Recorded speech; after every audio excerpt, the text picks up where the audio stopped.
ولد يلا اطلعوا برا في الحوش. خلي الواحد يرتاح شوي.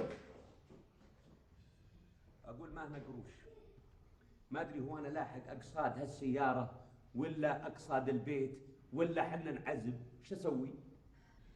احد قال لك تعزمهم؟ يا ليلة هذا عمي وعياله، وتعرفين لو يسافر يومين ويرجع لازم نعزمه. وتذكرين ذيك المرة حطيت لهم دجاج وزعل علي شهرين. وش بدنا نسوي؟ احط لهم سمك لازم مفطح. اجل تسلف. يا ليلة الله يسلمك، ما عمري مديت يدي لحد ولا ودي اني قل قدري عند الناس. وش الحل يا ابو عبد الرحمن؟ وش بتسوي؟ الحال ابو صالح رفيق زلي وعنده غنيمات حاطه هنا الله يسلمك في الوادي، عنده حوش في ذاك. اروح لمه واقول عطني 2 وحيد اوديها للطباخ وواحده اوديها لسوق الغنم وابيعها واخذ فلوسها تكفينا خضره فواكه لبن، واقول له الحساب ان شاء الله اخر الشهر وخلصنا. يا ابو عبد الرحمن احنا بيننا حسابات وبيننا فلوس يا ابو عبد الرحمن. الفلوس اعتبرها انها في جيبتي ابد. الله يسلمك. بس على شرط سم. ترى هالخروفين اللي بتنقاهم لك ترى مو موديهم للمطبخ ولا للمسرح الا انا. لا لا لا لا الله يسلمك، انا اوديهم، ما اريح بالك، انا اللي اوديهم وزين كلش.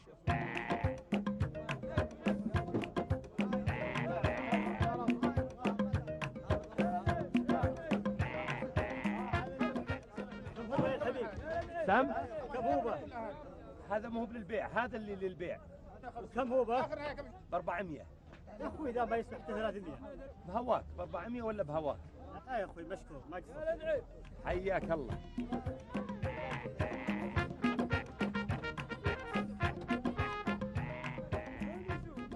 كم هالخروف هذا؟ هذا مو للبيع، هذا اللي للبيع. اجل لو ايش جايبه؟ جايبه يودع اخوه السبيل الله يسلمك.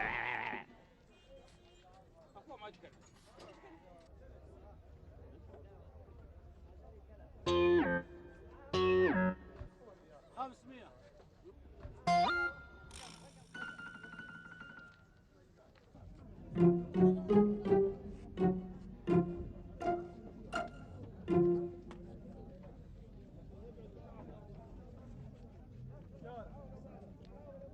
على كم يا الحبيب؟ ما في للبيع الحي. هلا ابو عبد الرحمن مرحبا. هلا حياك الله. مرحبا. هلا ابو صالح الله يسلمك. حياك الله. حياك الله. تكفى تكفى ابو عبد الرحمن، العذر والسموحه. تكفى شيني قدام الله بخلقه. ادري انا الغنم ما جازولك واستحيت ترجعها. الهمام. لا يا ابو صالح، لا والله الغنم طيبات، لكن اللي انا عازمه كلم بالجوال قال هونت، قلنا نوديها للسوق استحيت ارجعها لك. الله يسلمك. الامر هين رجعها بحوشه واعتبر نفسك لا شريت وانا ما بعت. الهمام. لا يا ابن الحلال، وش اللي رجعها الحوشه؟ لا خلها انا اتصرف. الرجال عند كلمته ابيعها، ما عليك مني. يا ابو عبد الرحمن علي الطلاق انك ما تبيعها وترجع الحوشه. وش بلاك يا رجال؟ لا اذا فيها حلفان الله يسلمك ابيع واحد. إيه؟ واحد انا حالف انه للثلاجه، بقطعه واحطه في الثلاجه. اذا للثلاجه الامر سهل والامر هين. عندي لك قصاب في مقصب البلديه يذبح لك وانت واقف. يلا الهمام يا رجال. الهمام. يا ابو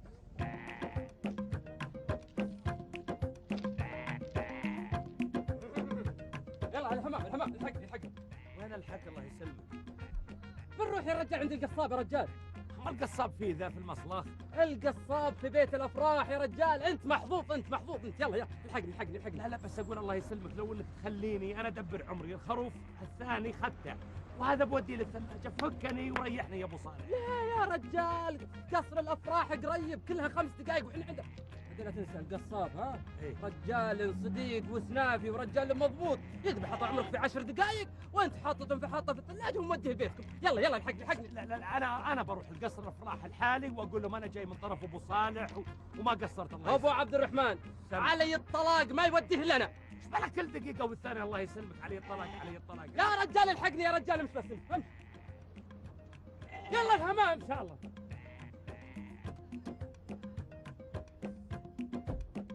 السلام عليكم. السلام. يا هلا مرحبا. يلا حيوا. كيف حالك؟ يا هلا مرحبا. اقول الخروف حطيناه هناك ما قصرت، وشونا تكلفون على انفسكم الله يهديك. ما هو بهذا حقكم يا عم، هذا اللي الله قدرنا عليه. الله يبارك فيكم، ما قصرت، جزاكم الله خير. اقول سم. لا تخلونا الليل انت وابوك واخوانك، وقل لعمانك بعد ان شاء الله لا تاخرون علينا. ان شاء الله. بارك الله فيكم.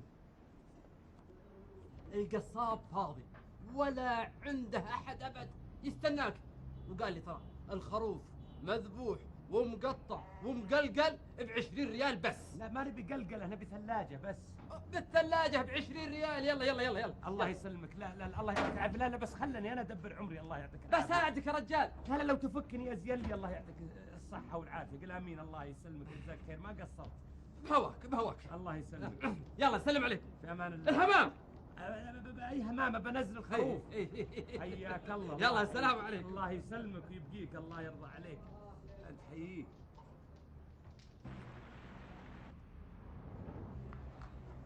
السلام عليكم. وعليكم. هلا يلا سفر خير ويلا يبارك فيهم. الله يعطيكم العافيه.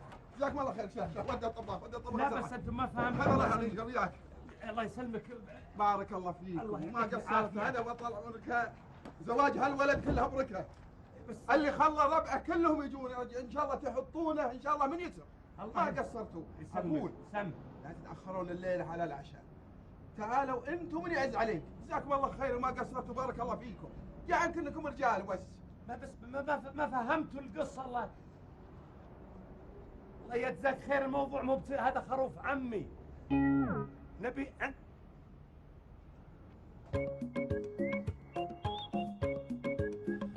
قلنا ما نبي سلف وحدنا الله على السلف. النعمة بالله.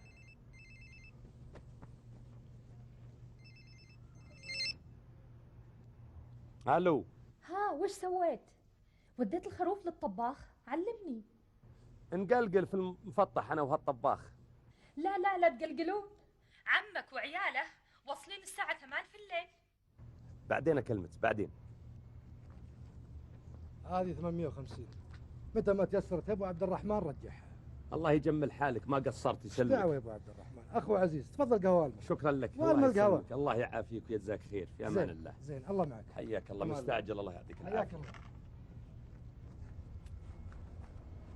طلب الاخوه. سم. طلب الاخوه. الى وين؟ الحرج عندي شويه اغراض ودي ابيعها. تدفع فلوس؟ ما يخالف.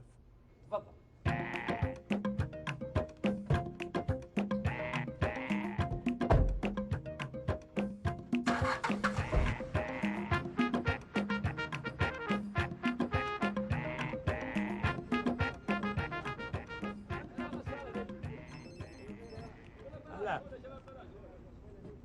ها ها وين وصلت؟ ايه وصلنا نحمس الكبدة. زين خلهم يضرون على المفطح مكرونة. ان شاء الله. اهم حق خروف. يلا يا اخوي يلا نزل اغراضك عندي شغل.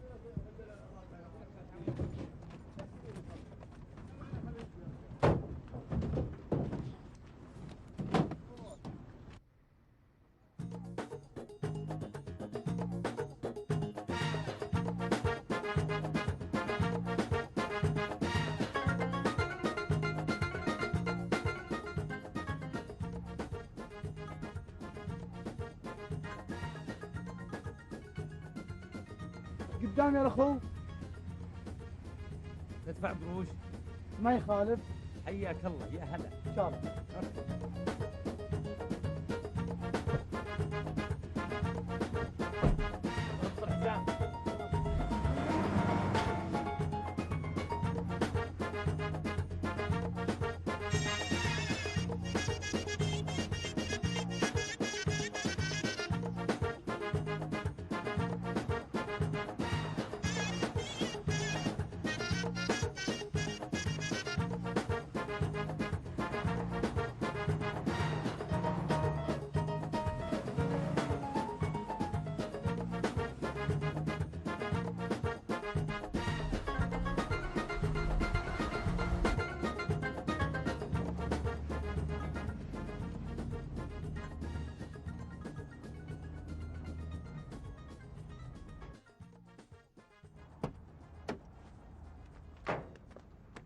وين يا الاخو؟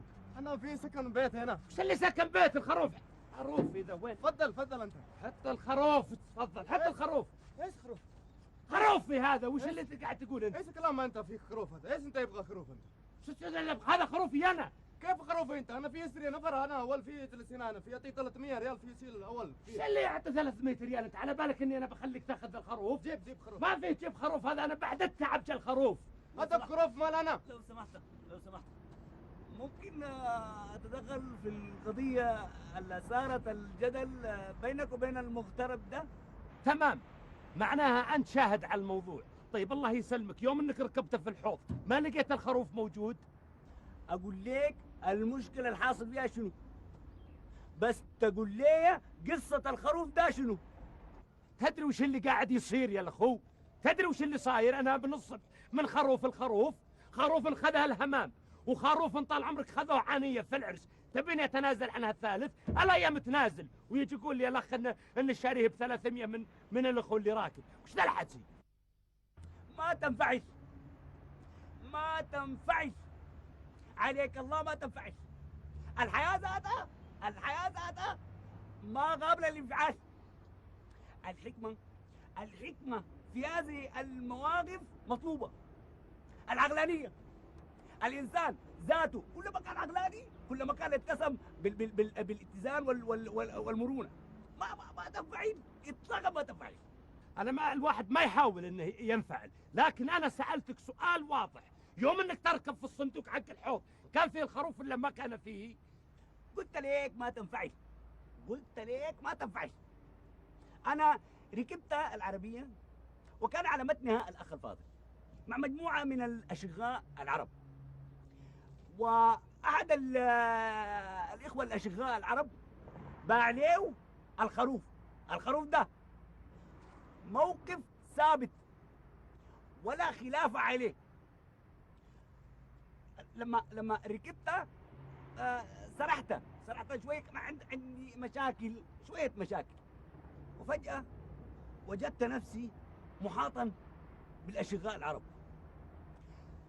ما عارف، احسست بالدفء، شعرت بالحنان، حسيت بالامومه. يعني يا اخوي الله يرحم والدينا ووالديك، الموضوع مو بهالشكل هذا. السؤال واضح، لا تقعد تدخل لي دفء ولا براد. يوم انك تركب في الصندوق كان في خروف ولا ما كان فيه خروف؟ This is the question. بقول لك this is the question. يعني ما عندي علم بالمسألة دي، يعني ما عارف الحل ده شنو. فإني أناشد الحق في قلوبكم ألا تتراشقوا في الكلام، ألا تتراشقوا في الكلام، وكونوا حضاريين. أوروبا والدول المتقدمة أصل ما تشوف ولا تشاهد مواقف زي دي. وأرجو منكم التوجه فورا إلى الشرطة للبت في هذه القضية. شرطة، نروح للشرطة. روح شرطه يلا. ركب خروف. اركب قدام انت، خلي ذا معك كمان الله يسلمك.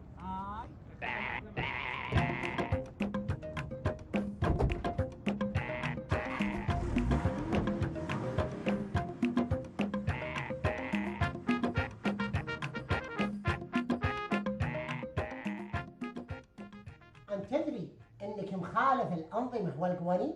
توحي ولا ما توحي؟ أنت بعظمة لسانك تقول أنك مركب الركاب. وأنت وش عندك؟ شوف يا شيخ، انا في اسر زياره، هذا نفر سعودي انا في يركب صندوق ورا، انا يركب. شوف انا في كروف موجود، هذا في نفر ثاني هو كلام انت اشتري خروف، انا في كلام ما في مشكله، انا في سيل خروف. كم فلوس؟ هو في كلام 300 ريال، انا في اعطيك نفر 300 ريال في سيل خروف. بعدين انا انزل بيت سيل خروف، روح بيت، هذا يمسك من هنا قول خروف ما لنا. كيف خروف ما لنا؟ انا في اشتري. قسما بالله العلي العظيم ثم والله ما حلفتوني ان الخروف هذا حقي، والله انه حقي. حتى طال عمرك لو سمحت ما تتكلم إلين أطلب منك أنا شخصانيا الكلام. أنت وحي؟ وأنت يا أخ وش عندك هنية؟ انا اللي قلت له ما ينفعل ويمشي للشرطه، لانه بعد الاذن يعني التراشق في الكلام ما مظهر حضاري البتة، بتاتا البتة. انا قلت له الكلام ده، قلت لك الكلام ده ولا ما قلت لك؟ قلت لك الكلام ده ولا ما قلت لك؟ أنت وش موضوعك بالضبط؟ أقول عاد اختصر، توحي ولا ما توحي؟ والله يا طويل العمر انه دوخنا، ما تقضب للسالفه. انا ركبت مع الاخوان دي، لكن في لحظه ما سرحت فجاه انتفض هذا الرجل كالمارد وصرخ ان الحيوان الاليف ده بتاعه. الاخ المغترب يقول لي انه الخروف ليه. انا قلت له انت داير شنو؟ أقول لو سمحت دقيقة، خلنا نشوف شغلنا. اسمع عاد، أنت ما تدري أن تحميل الركاب في الونيت مخالفة قانونية ويعاقب عليها القانون؟ يعني النظام يعاقبك لما انك ركبت. توحي ولا ما توحي؟ شوف عاد، انا عندي لك راي. لا دام اننا عرفنا ان الخروف لك انت، توحي؟ فانا من رايي انك تصلح انت والمقيم هذا، يعني تعطيه 200 ريال، توحي؟ وتخليه يروح في حاله وانت تروح في حالك. وش رايك؟ موافق؟ انا موافق، هذا ال 200 اخر ما معي. بس انا كيف 200؟ بس انا في ادفع فلوس كثير، فلوس انا في اعطيك نفر اول. يا رجال خذها، اقول لك خذها ولا عمرك تعود تشتري من السوق السوداء. توحي؟ علي وعليك. على كل حال انا ماشي،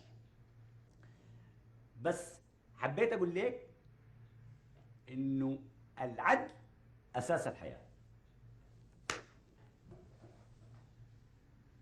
السلام عليكم. وعليكم السلام ورحمة الله. المهم أنت ترى عليك مخالفات قانونية تصل إلى 500 ريال. توحي؟ والله ثم الله ما معي ولا قرش، ولا وصلني عند حضرتك يا طويل العمر إلا قلة دراهم. أنا عندي حل، خذوا هالخروف مني وسددوا بقيمة هالمخالفات، والوجه من الوجه أبيض الله يسلمك. بس هذا ما هو بحل. أجل وش الحل؟ أروح أبيعه في السوق وأجيب فلوسه، تسمح لي؟ لا. أجل وش نسوي يا طويل العمر؟ أنا محتاج فزعتك، يعني على الله ثم من عليك الله يطول لي عمرك، ساعدني وخذ هالخروف وتصرفه. والله ما هي بشيء، الحقيقة علشانك وبصفة شخصية ما عندنا مانع، خصوصا ان الثلاجة فاضية ولا فيها لحم، فخلاص حط الخروف في الدكشن وانا اسدد عنك المخالفة. انت توحي؟ الله يسلمك، انا بعد الله يعيني ادبر لي خروف اخر، يا الله التوفيق. امشي. تفضل.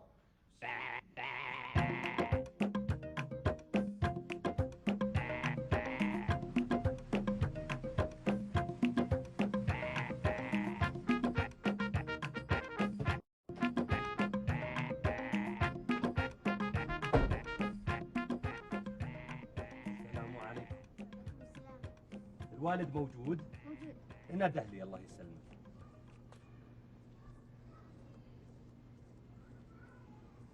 أشغلنا هالخروف وأشغلنا ولد العم.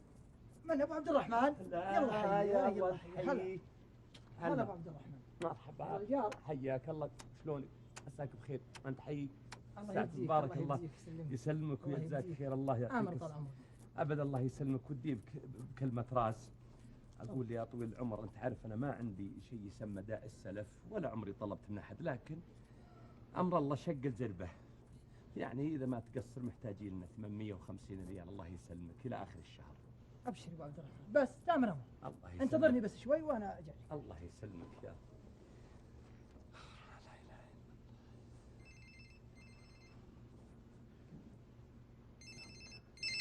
نعم.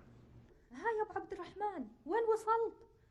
وين وصلنا؟ الخروف وعند الطباخ وانا قاعد انقي الخضره واللبن. لا تنسى يا ابو عبد الرحمن جيب معك كريمه. سمي كل اللي وصيتيه نجيبه ان شاء الله. هم حق خروف. يا ابو عبد الرحمن. ها خلاص هذه 500 700 850 تفضل. الله يسلمك يا واللي عندك ما هو بضايع. بارك الله فيك. متى ما الله قدرك. الله يسلمك في امان الله. حياك الله. تقهوى. الله يسلمك مستعجل والله بألحق عندي قصاص. الله يحفظك. الله يحفظك. بارك الله فيك في امان الله.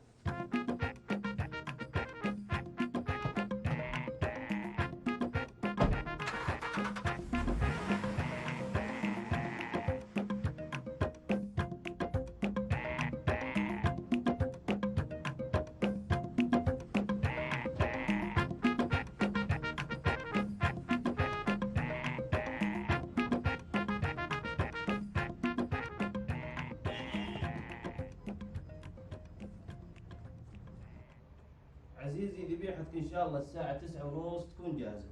طيب شكرا لك. حياك الله يوم. خير يا اخوي خير، ايش هذا؟ والله اذا تبي الحقيقه ما عاد اثق الين اسلم الخروف يد بيد. يعني ما فينا ثقة ولا في مطبخنا ثقة ولا وش قصدك؟ لا والله مو بنتو. طيب وانا اخوك اذا ما عندك ثقة فينا وفي مطبخنا ليش تجيب الخروف عندنا؟ المطابخ واجد. لا والله مو بنتو، الثقه قلت فيها الخروف الشقيق.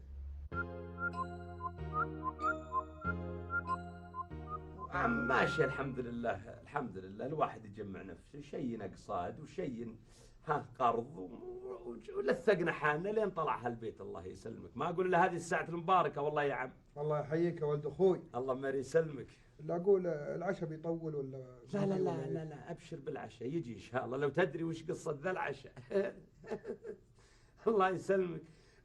محمد عن اذنك يا عم. تفضل. روح جيب القهوة وصبها للرجاجيل، انا بروح اجيب العشاء. لا تروح معي وانا ابوك وش اللي انت لابسه وانا ابوك؟ خلق يفضحنا عند عمي. يلا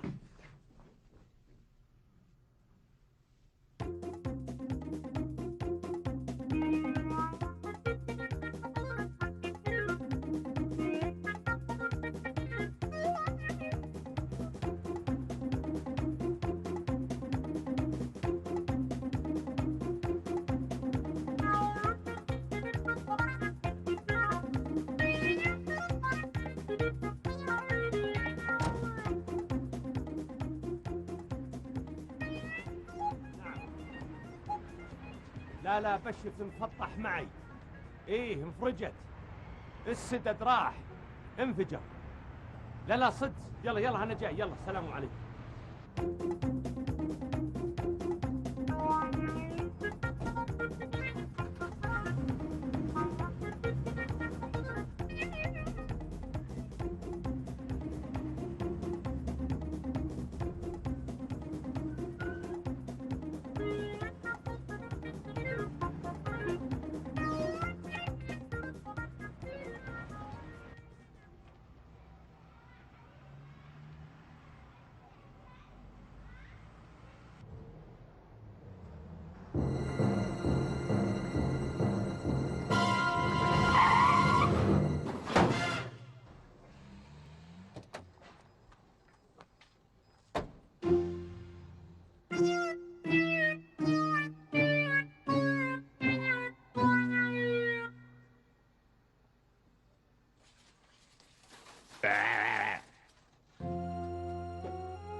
مسوي يا رب؟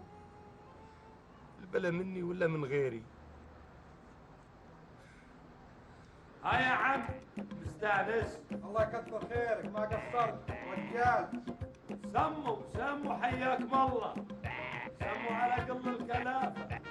ترى من اليوم ورايح ما عاد هنا خرفان ولا ذبايح، ما عاد فيه الا دجاج ونواشف، والجبن سيد النواشف. سموا